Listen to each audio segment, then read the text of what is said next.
오늘 우리들에게 주시는 하나님의 말씀은 마가복음 3장 13절에서 15절 말씀입니다. 또 산에 오르사 자기의 원하는 자들을 부르시니 나아온지라. 이에 12를 세우셨으니 이는 자기와 함께 있게 하시고 또 보내사 전도도 하며 귀신을 내어 쫓는 권세도 있게 하려 하심이로라. 아멘.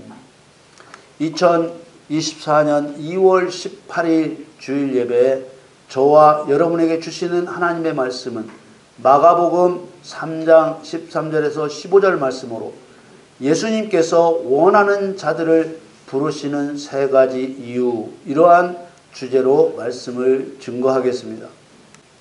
사랑하는 성도 여러분, 하나님께서 이 세상을 창조하셔서 최종적으로 이루고자 하시는 목적은 하나님을 사랑하는 사람을 선발해서 천국에서 영원히 함께 사시는 것입니다. 그러므로 우리 신앙생활의 모든 초점은 하나님을 사랑하는 것에 맞추어져 있어야 합니다. 어떻게 하는 것이 하나님을 사랑하는 것일까?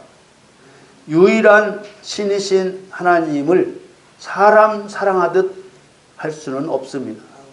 물론 하나님을 사랑하는 것도 사람 사랑하듯 사람의 감정에서 출발하기는 하지만 반드시 하나님의 계명을 가지고 지키는 방법으로 하나님을 사랑하게 하셨습니다. 하나님의 계명을 가지고 지킨다는 말은 하나님의 계명을 왜 지켜야 하는지, 또 계명을 지키면 무슨 일이 일어나는지 알고 지킨다는 말입니다. 우리는 계명하면 10계명부터 생각하기 쉽습니다.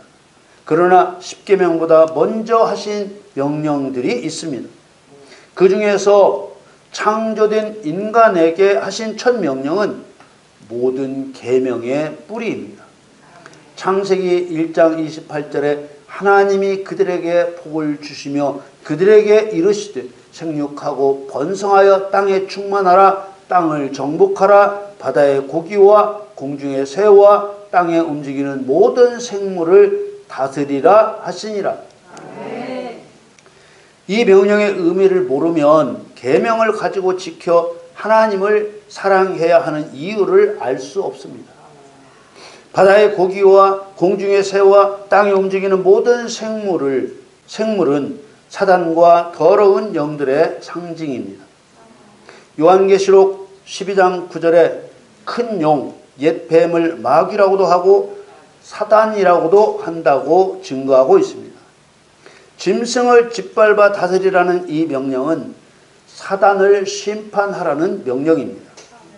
모든 인간은 하나님을 반역한 사단을 심판할 사명을 부여받은 것입니다. 노아에게 다시 내려진 이 심판 명령은 하나님의 계명을 이해하는 기준이 됩니다. 창조된 인간에게 두 번째로 주신 명령이 에덴 동산에 있는 온전한 실과는 반드시 먹고 선악을 알게 하는 실과는 먹지 말라는 명령입니다. 창세기 2장 15절에서 17절 말씀을 읽겠습니다. 여호와 하나님이 그 사람을 이끌어 에덴 동산에 두사 그것을 다스리며 지키게 하시고 여호와 하나님이 그 사람에게 명하여 가라사대 동산 각종 나무의 실과는 네가 임으로 먹되 선악을 알게 하는 나무의 실과는 먹지 말라. 네가 먹는 날에는 정령 죽으리라 하시니라. 하나님께서는 이 명령으로 반드시 먹어야 하는 것과 먹지 말아야 할 것을 명령하셨습니다. 그동안 우리는 동산 나무의 실과를 먹으라는 명령에는 별 관심을 두지 않았습니다.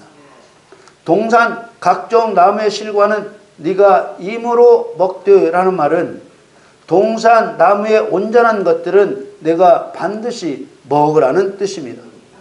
제가 이렇게 증거하는 것은 임으로 먹되라는 말이 히브리 말에서는 먹다라는 말이 먹고 먹으라 2번 반복된 강조법으로 반드시 먹으라는 말이 사용되었기 때문입니다. 임으로 먹으라는 말은 알아서 자유롭게 먹는다는 말이 되지만 강조법대로 말하면 반드시 먹으라는 말이 되기 때문에 의미가 달라집니다. 하나님께서는 사람에게 반드시 먹어야 할 것과 절대로 먹지 말아야 할 것을 나란히 명령하신 것입니다. 우리는 에덴 동산에 생명나무와 선악을 알게 하는 나무가 함께 있었고 생명나무의 열매는 반드시 먹어야 하지만 선악과는 절대 먹지 말라 하셨음을 알아야 합니다.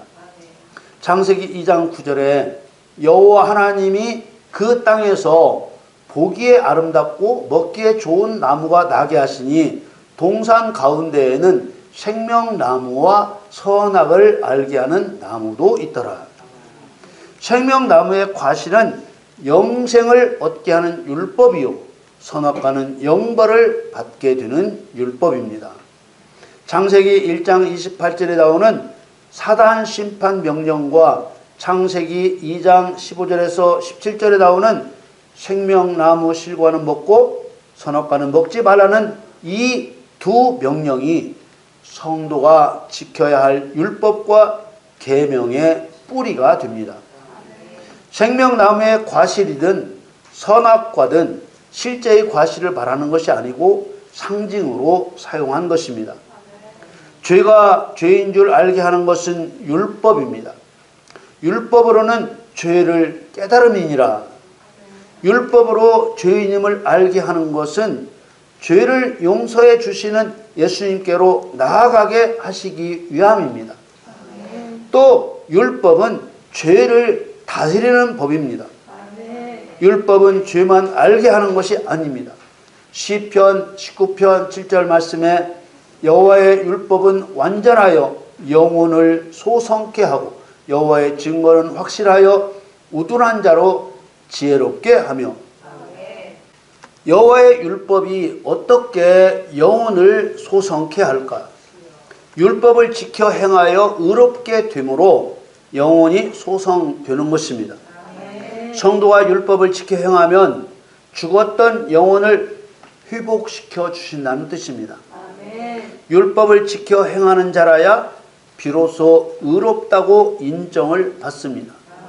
로마서 2장 13절 말씀에 하나님 앞에서는 율법을 듣는 자가 의인이 아니요 오직 율법을 행하는 자라야 의롭다 하심을 얻으리니. 죄인이 의롭다고 인정받는데 믿음으로 된다는 말씀을 잘못 이해하면 안 됩니다. 죄사함의 구원을 받을 때는 율법을 행할 수가 없는 상태이기 때문에 믿음의 고백만으로 의롭다고 여겨주시는 것입니다. 믿음으로 의롭다 하심을 얻는 것은 죄사함의 구원까지입니다. 죄사함의 구원을 받고 난 후에는 율법을 행해야 합니다. 율법은 하나님의 법입니다.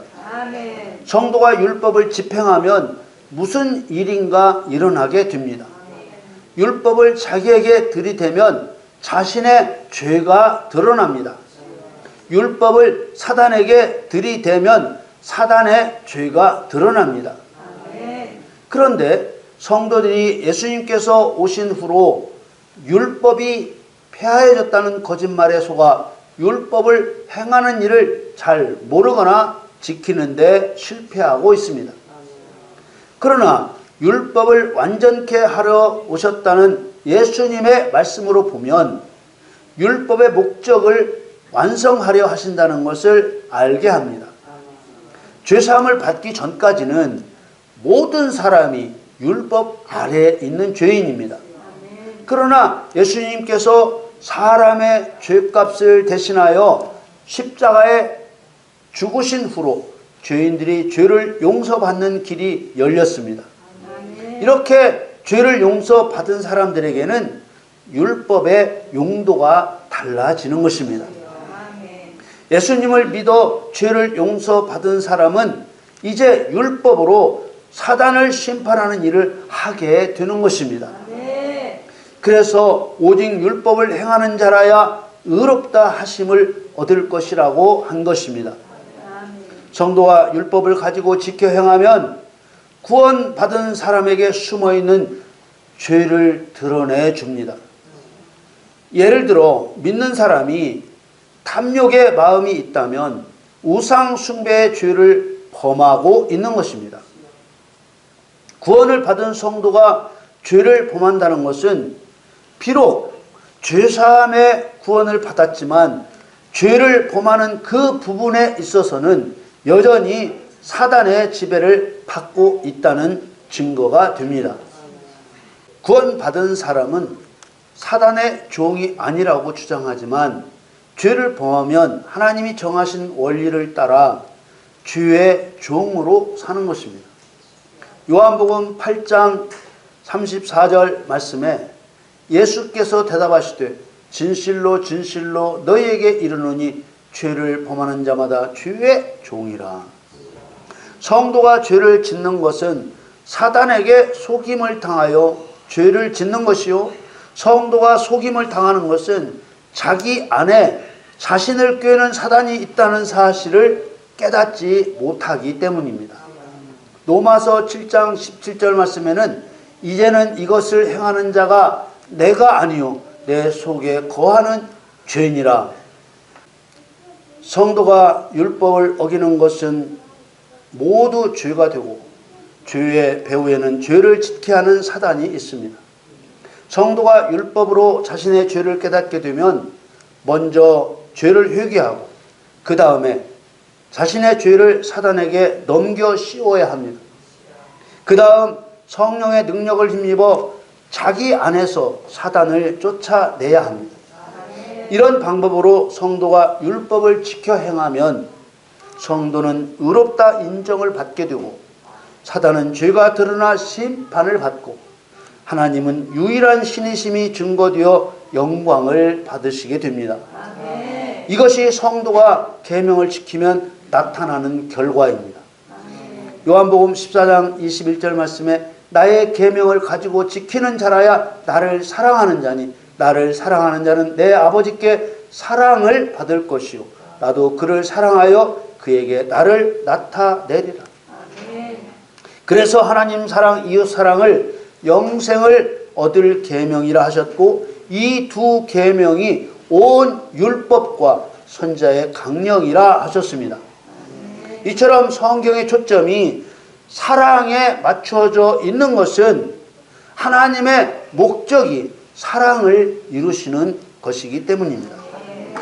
그러므로 앞에서 본 창세기 1장 28절의 사단 심판 명령도 사랑을 이루기 위한 명령이었고 창세기 2장 15절에서 17절에 생명나무 실과는 먹고 선악을 알게 하는 나무의 실과는 먹지 말라는 명령도 사랑을 이루시기 위한 명령이었다는 말입니다. 그리고 사단의 꾀임에 넘어가 선악과를 먹고 죄를 지었던 것도 실패가 아니라 결국 죄를 깨닫고 율법을 지켜 행하게 됨으로써 성도 자신은 하나님을 사랑하는 의인으로 인정받고 하나님을 반역한 사단은 죄인으로 심판받고 하나님은 유일한 신으로 영광을 받으시는 성공과 승리로 이끌기 위한 법이었음을 알게 됩니다. 이것을 하나님의 경륜이라 하는 것입니다. 예수님이 원하시는 자들을 부르시는 목적에도 이런 하나님의 뜻이 분명하게 나타내고 있습니다. 마가복음 3장 13절에서 15절 말씀을 읽겠습니다. 또 산에 오르사 자기의 원하는 자들을 부르시니 나아온지라. 이에 12를 세우셨으니 이는 자기와 함께 있게 하시고 또 보내사 전도도 하며 귀신을 내어 쫓는 권세도 있게 하려 하심이로라. 예수님께서 모든 자가 아니라 원하시는 자를 부르셨다고 하셨습니다. 예수님께서 원하셔서 부른 자라는 증거는 세 가지입니다. 첫째, 예수님과 함께 있는 자입니다. 둘째, 보냄을 받고 전도하는 자입니다. 셋째, 하나님의 권세를 받아 귀신을 쫓아내는 자입니다. 하나님의 부르심에는 후회하심이 없기 때문에 부르심을 받은 성도에게는 이 세 가지 증거가 나타납니다. 첫째, 예수님과 함께 있는 자는 항상 말씀을 가지고 주야로 묵상하며 말씀을 지키는 성도입니다. 그래서 너희가 내 말에 거하면 참 내 제자가 되고 진리를 알지니 진리가 너희를 자유케 하리라, 이렇게 말씀하셨습니다. 둘째, 보냄을 받고 전도하는 자는 세상의 보냄을 받아 그리스도의 복음을 고지하고 선포하는 성도입니다. 아버지께서 나를 보내신 것 같이 나도 너희를 보내노라. 전도한다는 말은 성도가 잃어버린 자에게로 보냄을 받고 하나님께로 돌아오라는 명령을 전달한다는 의미입니다. 성도들이 주 예수를 전파하니 주의 손이 그들과 함께 하시며 수다한 사람이 믿고 주께 돌아오더라. 셋째, 하나님의 권세를 받아 귀신을 내어 쫓는 자는 사람 안에 하나님 나라를 세우는 것입니다. 마태복음 12장 28절 말씀에 그러나 내가 하나님의 성령을 힘입어 귀신을 쫓아내는 것이면 하나님의 나라가 이미 너희에게 임하였느니라. 이 세 가지 증거는 예수님께서 부르신 사람인지 그렇지 않은 사람인지 구별해 줍니다. 이 세 가지 증거는 하나님을 사랑하는지 사랑하지 않는지 구별해 줍니다. 하나님의 부르심에는 실패가 없기 때문에 예수님께서 원하여 부르신 자는 말씀을 주야로 묵상하며 말씀 안에 거하고 불신 영혼들에게 보냄을 받아 주께 돌아오라는 명령을 전달하고 사람 안에서 귀신을 쫓아내 하나님 나라를 세웁니다. 우리 모두 이 세 가지를 행하여 우리 주님께서 원하여 부르신 자로 인정되기를 예수님의 이름으로 간절히 축원합니다.